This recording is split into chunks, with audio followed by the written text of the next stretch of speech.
성령께서 우리에게 올 때 예수 그리스도의 이름으로 온단 말이에요. 그 말은 예수 그리스도가 파송한단 말이에요. 우리에게 아버지께로 받아서 예수님께서 아버지 오더 받으셔가지고 보내신다 이 말이죠. 한편으로는. 그래서 성부 성자께서 성령을 통해서 교회 가운데 역사를 하는 거예요. 지금 현재.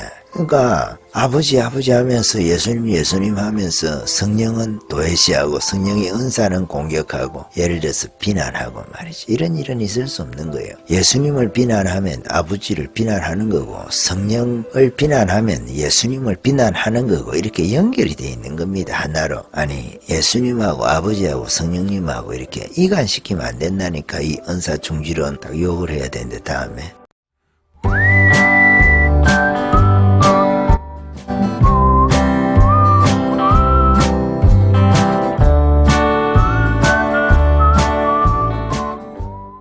예, 우리가 아무리 좋은 장비를 가지고 있어도 사용하는 사람이 그 사용법을 모르면 안 되는 거예요. 저도 지금 녹음기를 조그마한 걸 하나 사가지고 설정이라고 있지 않습니까? 설정을 하는데 이게 일산이다 보니까 점이 좋은 걸로 알고 있는데 이게 잘 안 나오는 거예요.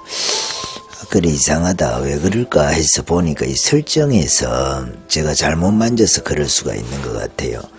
근데 물론 제가 이제 목소리가 원체 항상 상태가 안 좋은 것 같이 그러잖아요. 제가 전화를 하고 통화를 하면 가끔 매번마다 사람들이 하는 소리가 있어요. 자다 일어났냐고 그러는데 자다 일어난 게 아니고 그냥 항상 그래요. 항상 목소리가 잠겨 있다고 하는 표현이 맞는지 모르겠는데 그런데 그런 측면도 있지만은 그래도 이 장비라는 것을 여러분 무시 못하지 않습니까? 장비라는 게 마이크를 써보면은 제가 이 교회 저 교회 가서 뭐 테스트 겸 해가지고 그 음향 장비를 사용해 보는 경우가 있어요. 뭐 다른 사람들보다도 여러 교회에서 이렇게 테스트를 해볼 경우가 많죠. 저 같은 경우에는. 잘 몰라요. 사실 음향에 대해서 잘 모르는데 기본적인 것 정도는 알고 있거든요. 우리가 찬양이라는 것도 마찬가지고 그런 팀이나 교회도 마찬가지고 그런 걸 하려고 하면 음향이 얼마나 중요합니까 여러분. 소리라는 게 설정이 중요하거든요. 어떤 교회가 보면은 다 비싸지 않아요. 장비가 다 싼 거예요. 장비가 싼 건데 의외로 여러분 소리가 좋은 게 있습니다. 이 장비들끼리 잘 맞는 거예요. 이게 장비들끼리 서로 어울리는 거예요. 그래서 이 좋은 게 아닌데 장비가 상당히 소리가 좋은 경우가 있어요. 마이크하고 앰프하고 믹스하고 이렇게 서로가 스피커도 그렇죠. 스피커하고 물론 스피커하고 마이크가 제일 중요하겠죠. 기본적으로 입력하고 그 출력이니까 뭐 좋은 소리가 들어와야 또 좋게 내보낼 것이고 아무리 좋은 소리가 들어와도 내보내는 그 스피커가 좋지 않으면은 그거를 잘 받아주지 못하면 안 좋을 거거든요. 그래서 기본적으로 마이크라든지 기본적으로 스피커는 중요하죠. 그 다음에 믹서가 중요할 것이고 그리고 앰프도 좋죠. 중요하겠지요. 스피커 마이크가 중요할 것이고 기본적으로 중요한 거는 그렇게 하고 믹스하고 앰프 이런 게 뭐 이퀄라이저도 있으면 좋겠죠. 앰프 믹스죠. 믹스에 조그만한 이퀄라이저가 달려 있지만은 컷을 이렇게 정밀하게 해줘야 될 때는 이 이퀄라이저가 더 소리를 더 잘게 잘라가지고 그 나누어 준 게 있으면 더 좋죠. 그래서 하우링이라고 하죠. 이렇게 하우링이라든지 이런 게 있으면은 그거를 이렇게 잡아줄 수가 있으니까. 그런데 삐 하면서 나오는 그런 소리들을 이렇게 쿨라이즈 가지고 물론 공간을 어떻게 해가지고 스피커 방향이라든지 마이크 방향이라든지 공간 자체를 방음을 해서 잡아줄 수도 있지만은 마이크하고 스피커하고 둘이 만나면 안 되잖아요. 항상 마이크하고 스피커는 서로 같은 방향을 보고 있어야 되거든. 마이크가 입쪽으로 돼 있으면은 아니죠. 같은 방향도 되겠네요. 상관이 없긴 하겠네요. 그거보다는 마이크하고 스피커하고는 서로 가까이 있으면 안 돼요. 가까이 있으면은 서로 막 신경질을 부려서 하니까 삐 하면서 그렇죠. 그런 문제도 있고 또 공간에서 허범이 안 돼가지고 튕겨와서 소리가 들어가는 수가 있으니까 그럴 때도 삐하는 경우가 있죠. 헤르츠가 있지 않습니까? 그죠? 그 소리가 20에서 2만 헤르츠입니까?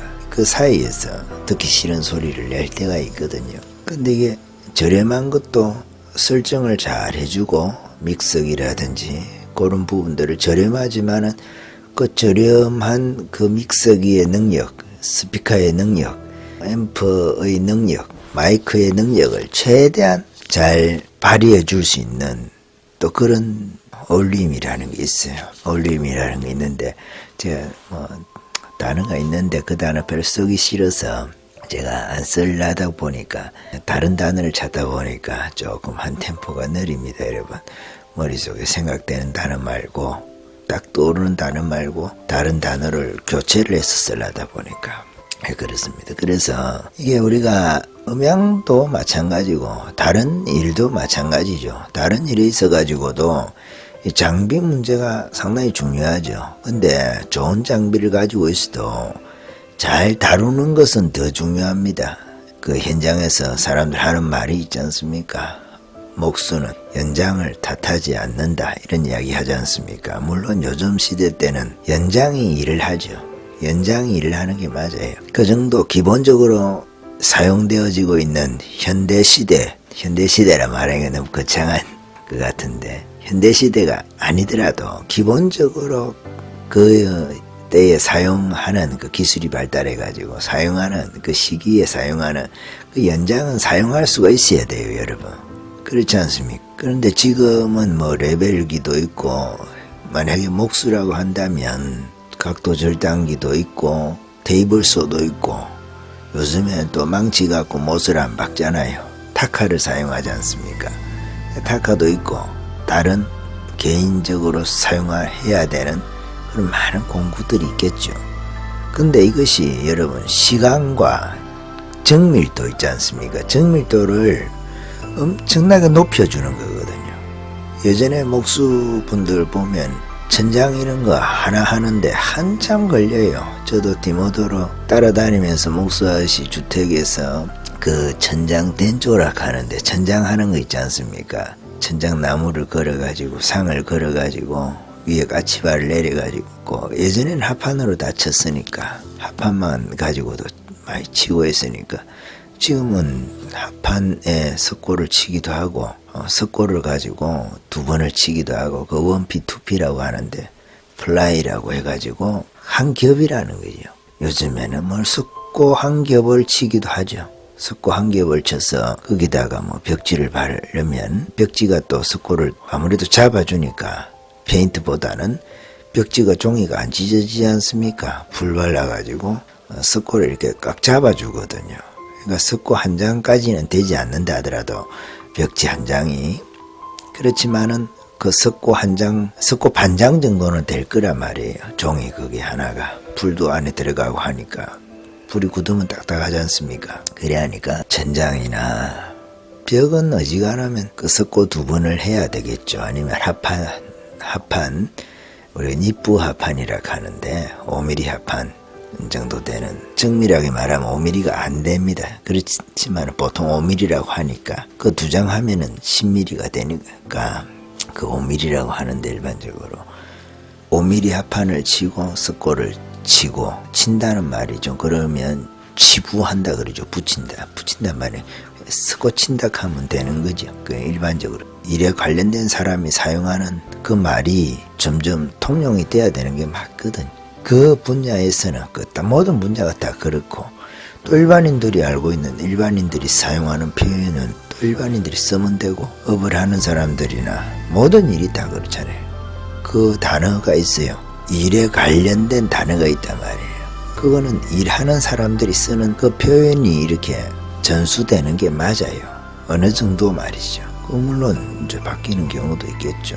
그 사람들이 그거 안 쓰겠다 하면 안 쓰게 되는 거죠. 그 결정을 일반인이 하는 것이 아니라 그 일을 하는 사람들이 그 용어를 거의 결정한단 말이에요.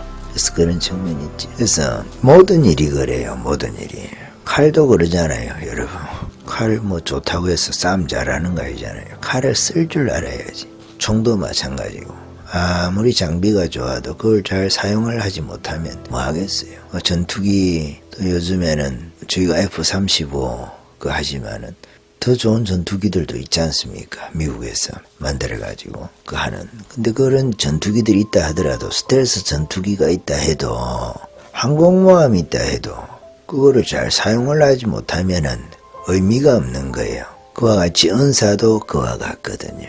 우리에게 하나님께서 은사를 주시고 또 성령께서 우리에게 은사를 어떻게 사용하라고 구체적으로 우리를 인도한단 말이에요. 성령의 인도하심이라는 그 거창한 교회 안에서 우리가 흔히 쓰는 그 이야기 속에 성령께서 뭐 말만 해가지고 야 오늘 이거 해 저거 해 이렇게 뭐 우리에게 인도하는 그런 측면도 있겠죠. 그런 측면도 있겠지만은 성령께서 인도하신다는 그 인도하심 속에 은사를 주시고 은사를 어떻게 활용하게 하는지 은사가 어떻게 개발되게 하는지 그 문제가 함께 포함되어져 있다는 거예요. 은사를 주시고 그 은사를 통해서 성령께서 하시고자 하는 일 우리 가운데 그거를 이끌어가는 은사를 우리에게 주셔가지고 그 은사를 통해서 성령께서 우리를 인도하고자 하는 그 방향이 있을 거 아니겠어요? 혹은 시켜서 우리에게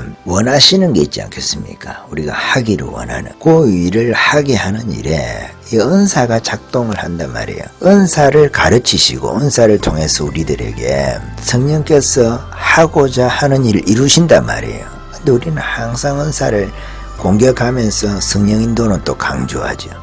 성령의 음성을 듣는다는 표현을 안 쓰는 그런 교회의 집단도 있을 수 있죠. 그렇지만은 성령께서 우리 가운데 그런 표현에 상관없이 그는 언어니까 언어가 지칭하고 있는 언어라는 그 상징이 말하고 있는 그 실제가 있잖아요.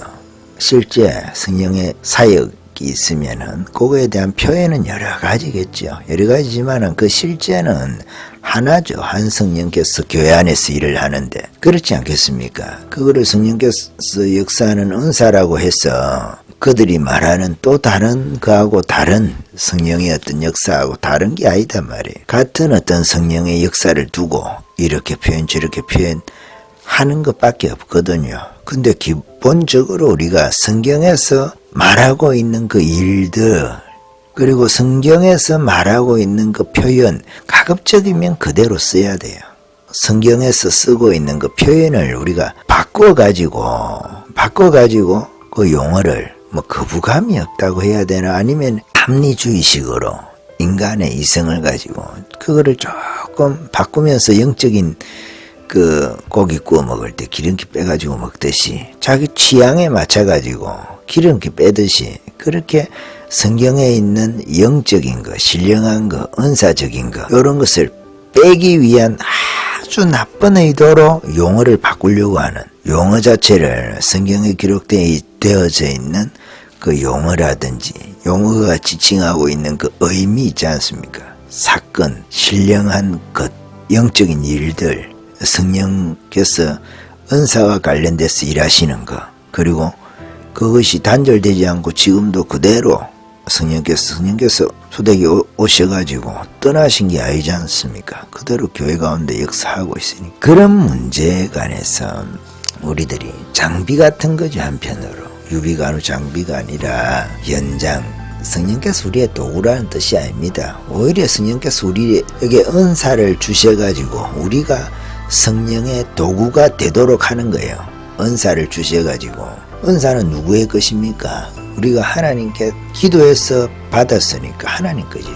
그래서 기도를 통해서 은사를 주시는 거예요. 내가 스스로 수양을 해서 내가 그 은사를 받는 게 아니다 말이에요. 내가 스스로 내 안에서 불성을 말이죠. 일으켜가지고 부처가 된다고 주장하는 것처럼 그런 게 아니다 말이에요. 내 안에 뭐 은사가 원래 있어가지고 이런 게 아니다 말이에요. 인간 안에 그런 건 없어요. 인간 안에 성경에서 말하는 그 은사적인 은사가 인간 안에 원래 있는 게 아니에요. 인간이 할 수 없는 거, 내가 할 수 없는 거, 그것을 하게 하는 게 은사다 말이에요. 그래서 우리가 기도해서 하나님의 것이니까 그 하나님께서 가지고 계신 거거든요. 성령께서 가지고 계신 거거든요. 성령께서 우리에게 올 때 예수 그리스도의 이름으로 온단 말이에요. 그 말은 예수 그리스도가 파송한단 말이에요. 우리에게 아버지께로 받아서 예수님께서 아버지 오더 받으셔가지고 보내신다 이 말이죠. 한편으로는. 그래서 성부 성자께서 성령을 통해서 교회 가운데 역사를 하는 거예요. 지금 현재.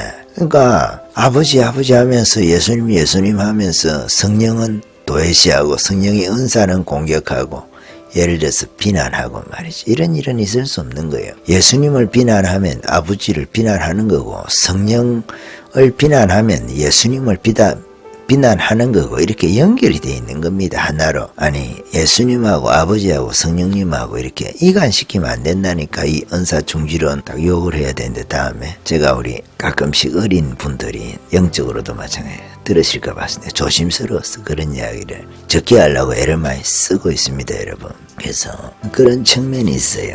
그것도 이해를 못하고 또 실족하는 분들이 계시면 곤란하지 않습니까? 또 설명하면 또 번거롭고 그래서 그리 하는 건데 여러분이 조심해야 됩니다. 우리에게 주님께서 은사를 주시고 또 성령을 보내셨다는 거죠. 그게 성령을 보내셔가지고 은사를 가지고 우리가 일을 할 수 있도록 하는 그게 성령 세례잖아요. 성령 세례 은사를 통해서 일을 할 수 있도록 하는 거 성령 세례단 말이에요. 근데 그거 받는 순간에 바로 우리가 방언이라든지 또 방언을 통한 예언이라든지 이런 관련된 거는 순간적으로 한다 하더라도 이게 개발이 돼야 되는 거예요. 그리고 극도로 그 강력한 그런 은사들은 엄청난 책임이 따르고 인간이 하나님 앞에 훈련이 안 되면 그 감당이 안 되거든요. 일반적으로 감당이 안 될 수가 있단 말이에요. 그거 가지고 내 것인 것처럼 장사를 해먹는다든지 돈벌이 수단으로 쓴다든지 우리가 생계를 하는 거 말고 그거는 하나님께서 주인이 종을 먹이는 살리실 거 아니겠어요. 책임을 주시니까 그런 측면을 이야기를 하는 거 말고 그거 갖고 장사를 하면 안 된다는 거죠. 본격적으로 의사도 돈 받는데 내도 뭐 돈 받으면 안 되나 예를 들어서 이런 식으로 생각을 하면 안 된단 말이에요. 그거는 예수님께서 우리에게 은사에 관해서 말씀하시면서 그저 받았으니까 그저 주라고 이야기를 하시는 거잖아요. 초대교회 사람들에게만 하신 말씀인가요? 그런 건 아니지 않습니까? 그렇죠. 그래서 우리가 모든 장비들이 사용하는 사람이 어떻게 이걸 사용해야 되는지 그거를 잘 숙달하지 않으면 사고가 나지 않습니까? 성령의 은사도 마찬가지인 거죠. 교회가 사고 난다고 자꾸 그것만 너무 또 교회가 강조를 해가지고 아예 은사를 사용하지 못하게 하는 그런 부류들이 더 많죠. 더 나쁜 거죠.